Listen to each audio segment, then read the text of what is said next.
Donc nous allons voir le principe de fonctionnement de base d'un brûleur fuel et ses principaux équipements. Alors le brûleur fuel, donc pour fonctionner, on va retrouver un premier circuit qui va être évidemment celui de l'air, le circuit aérolique.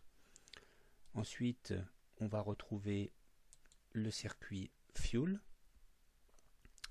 Et enfin, pour faire fonctionner le tout, le brûleur va avoir besoin également d'un circuit électrique qui va donc servir à faire fonctionner le tout et qui va aussi contenir des organes de sécurité. Alors, le fonctionnement du circuit aérolique, donc on va retrouver ici le caisson d'air. Ensuite on va retrouver un registre d'air, donc l'air va rentrer par ici. Ce registre, on va pouvoir le régler via la vis ici, donc ce qui va nous permettre de régler le débit d'air rentrant dans le circuit d'air. On va ensuite retrouver le ventilateur, un ventilateur centrifuge qui va être intégré dans le carter. On va retrouver ici le déflecteur ou l'accroche-fan qui va permettre de régler l'air primaire et l'air secondaire. Et enfin, on va retrouver la vis de réglage du déflecteur. Alors concernant le circuit fuel, donc le fuel va arriver ici par l'un des flexibles et donc on va voir qu'il y a un retour de fuel par l'autre flexible, on verra ça un peu plus tard. Ensuite, on va retrouver ici une pompe fuel. Alors à engrenage, cette pompe fuel va en fait s'enclencher, on va voir ça un petit peu plus tard, mais lorsque le moteur ici va s'enclencher, donc c'est pareil, le moteur va enclencher le ventilateur ici et la pompe fuel. On retrouve une électrovanne qui va elle permettre ou non donc hop, le passage du fuel vers la ligne gicleur.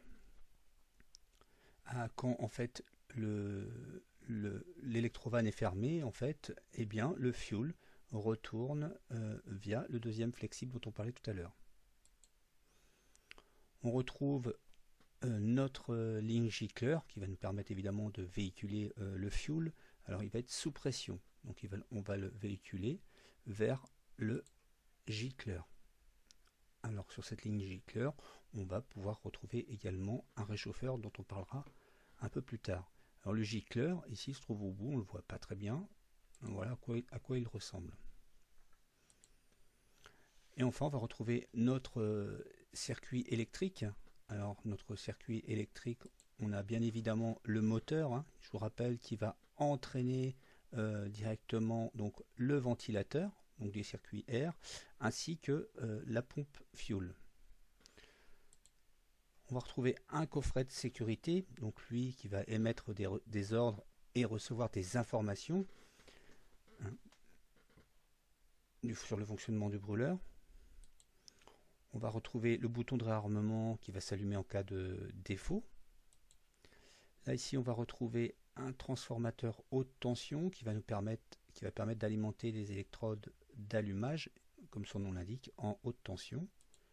Ici on retrouve un connecteur et on retrouve là donc nos électrodes d'allumage alimentées en haute tension, hein, ce que je disais, et qui vont donc pouvoir donner naissance à un arc électrique.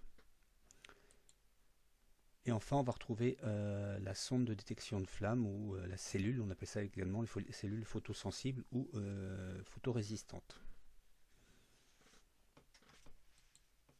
Alors le fonctionnement, le principe de fonctionnement de base, en fait lorsque le thermostat va donner l'ordre de se mettre en marche, le moteur lui va se mettre en marche et donc ce que je vous disais, il va actionner le ventilateur ici et la pompe fuel.